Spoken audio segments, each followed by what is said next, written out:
Hello, my name is Linda Holmes. I'm a real estate broker in Corona, California for the last 35 years, and I'm also a longtime coach for the Mike Ferry organization.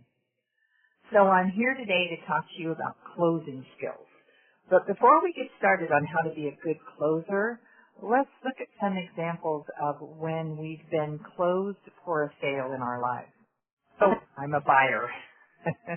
I know some women love to look around, compare prices, evaluate, and think about what they want to buy. That is definitely not me. I guess you could say I was born without the shopping gene. Maybe that makes me an easy mark when shopping because I really want the salesperson to be good and to help me with what I want, which is to buy something and get out of there fast. So one of the good fortunes from following Mike is I can afford to shop at the nicest stores and buy the nicest clothes. And the best salespeople are working at those stores. The clothes are neatly hung up on the racks. There's not too many of them, so I can find what I want easy. They're all arranged by size and by color, and they make it organized in a way that it's easy for me to buy. The salesperson gives me time to think, but they're attentive. They're always asking me questions, and yes, actually listening to my answers. I never feel pushed into buying something. They just know how to ask me a few questions about what I want. They ask me a few more questions about buying decisions, and then they ask me if I want to buy it. So I go home feeling good about my purchase and want to go back to the same store, even though I know it would cost me less money if I bought it in another way.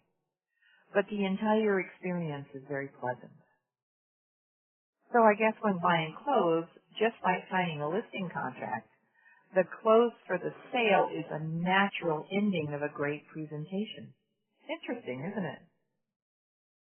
So they say that the best salespeople are kids between the ages of 2 and 10. And I tend to agree with that.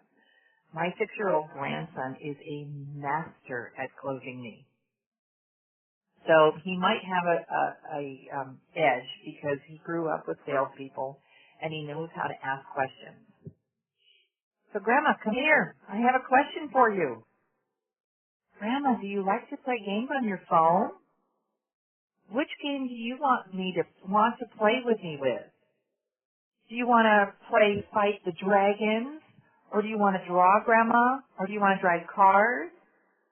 Grandma, what's your password? Grandma, I really need it, Grandma. It will be so much fun. I'll show you. He's relentless about it. And of course, if you have grandkids, you know he always does get his way, and if he doesn't, then the tears come. He knows that if he keeps closing on Grandma, eventually I'm going to give in. So of course I don't recommend that anybody cry as a salesperson to get a deal, but we can learn a lot from children because they're so very aware that the only no that counts is the one that is the last one before they quit asking. They're relentless about what they want. So how many times do you hear the word no before you quit? Are you as relentless as a 6-year-old? I wonder how many sales we lose because we won't ask just one more time for the appointment. We won't ask one more time for the signature. Ask one more time for the price reduction. Ask one more time for the seller to accept the offer. Or whatever it is that you need your buyers or sellers to do. So let's get clear on what we have to do to get the deal done. So you can see we have a lot of experience in being closed ourselves. So do you have a negative internal image of selling and closing, or a positive internal idea of what closing is? Because closing is all about attitude. Let me give you an example. When I'm prospecting, I'm looking for appointments. Notice I said appointments and not listings. You see I'm just looking to get in the door, because I know when I'm prospecting, they're not signing a listing contract over the phone with me. So I'm just closing for an appointment with my calls. When I get the appointment, that's when I'm going to start closing for the listing signature. Now, if I'm calling, let's say, expired, for sale by owners, just listed, just sold, calling past clients, center of influence, while the phone's ringing, I'm saying to myself, they're happy, they're home, they want to list with me. They're happy, they're home, they want to list with me. You're my next appointment. You're my next appointment. Here we go. This is another listing appointment right at the end of this call.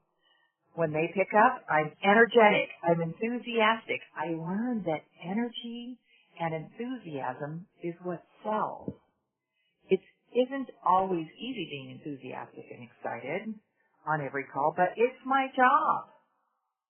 So when they answer, it's showtime. So little of what we say or think or feel comes through on that narrow range of what the phone picks up. So I really try to be over the top on the phone with enthusiasm. That way it comes out kind of normal on the other side. If this doesn't come naturally to you, like it didn't come naturally to me, get over it. You got to fake it until it becomes more normal for you. I promise. I learned it pays much better than being your boring old self. So a potential client answers the phone. I ask a closing question right off the bat. When do you plan on interviewing the right agent for the job of selling your home? And of course, what do they answer with? The reflex no. Just like I do when I'm at a store and the salesperson comes up to me as soon as I walk in and says, can I help you? And I say, no, I'm just looking. So then I ask the next questions on the script. And this is a crazy idea. I actually listen to their answers.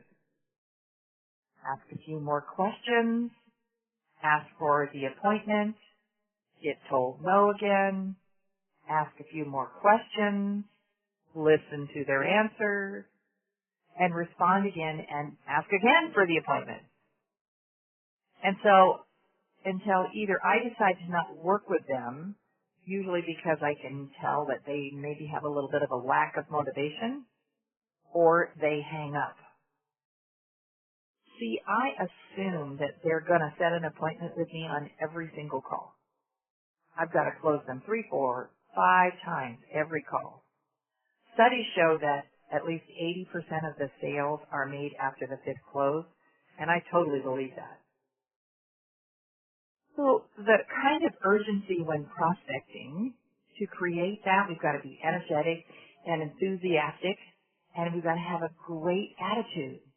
We've got to be knowledgeable about the market and how to get the home sold. Doing that shows that you have a lot of confidence on the phone and that we can get the home sold. And that's the right thing to do. All of that makes getting listing appointments so much easier. So there's only 2 ways I know of to get more listing appointments. Either A, make more calls, or B, get better at closing the calls that you're on. I'm always working on getting better at both of those because neither one of them is the answer to everything.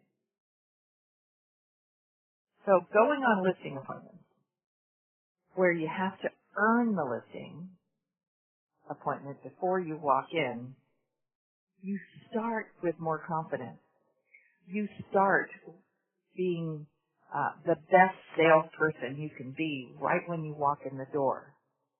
They've invited you over for a reason because it sounded like you could actually sell something. The first person that can show up with confidence, knowing they can get the job done and they believe it, is the one that they give the listing to. So believing in yourself and your own value and that you expect to get paid for what you do will help you get paid more on a regular basis. Because remember, nobody's hiring a real estate agent because they love to give money away. They hire agents, and you'll get paid in direct proportion to the perceived value you bring the client.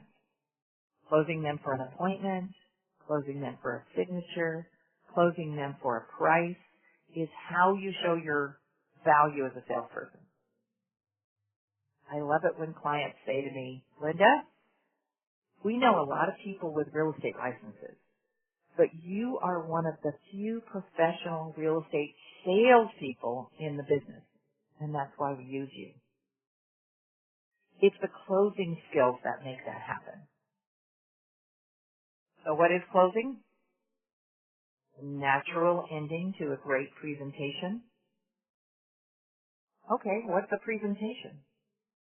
Asking questions, listening to the answers, asking more questions, asking for the signature, and then again and again asking if you need to. So going to the productivity school over the years, I learned to get over the fear of asking for the signature. I remember we played the sign it war with each other. We each have a contract in our hand, and we tell each other over and over again, sign this contract, sign this contract, sign this contract.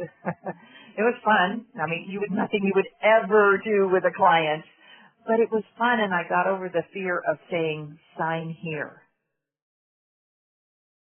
So completely internalizing that sign here and completely internalizing all we need to do now is simply sign the contract so I can help you get what you want in the time that you want. Won't that be great? Sign here. One of the ways I learned to be a great closer was role-playing over and over and over again. Role-playing, closing one more time for the signature. Really tough role plays, no laydowns, right? That was super helpful for learning how to close for an appointment or close for a signature. And it eventually became a lot more natural for me to do it. Never, ever, ever, ever do a role play without closing for the appointment or the signature. That's a bad habit that you never want to reinforce. Remember, you're always role playing the positive outcome, getting the signature, getting the appointment. The longer I'm in business, the more I realize we have to have something fun doing it. So having fun, adding some humor is the magic in selling and closing. Keep it light. Remember, this is just real estate. Nobody's bleeding. Finally, the biggest thing I've learned over the last 35 years of trying everything, the newest and the latest and the greatest, is this. There's no substitute for a great script. The more I stay on script, the more natural the close is. Sticking to the script, asking for the close each time in the script is the fastest and easiest way to close. It's the natural ending to the script that works beautifully. The same is true on the listing presentation. I have to assume they'll sign the listing contract with me. They had me over for a reason. They need me more than they even know. I know that if they list with me, they have the best chance of getting the home sold with the least amount of hassle and the most money the market will bear. And they're going to be treated with respect, and they're going to be treated fairly. It's going to be a good experience for them, just like my shopping experience is good with good salespeople. So I owe it to them to ask one more time for the listing, even then I feel comfortable asking. You know, it's funny, even after 35 years of selling, every once in a while, I'm surprised at how one more close really makes a difference. So in closing, my advice, be strong. Be confident. Have a lot of energy, a lot of enthusiasm with every client. Use the scripts. It makes closing natural. Close often. Push yourself to close and soon it'll be a habit. This is Linda Holmes with Century 21 calling you from Corona, California. The best number to reach me at for all your referrals is 951-313-9925. I hope this has been helpful for you. Have a great day.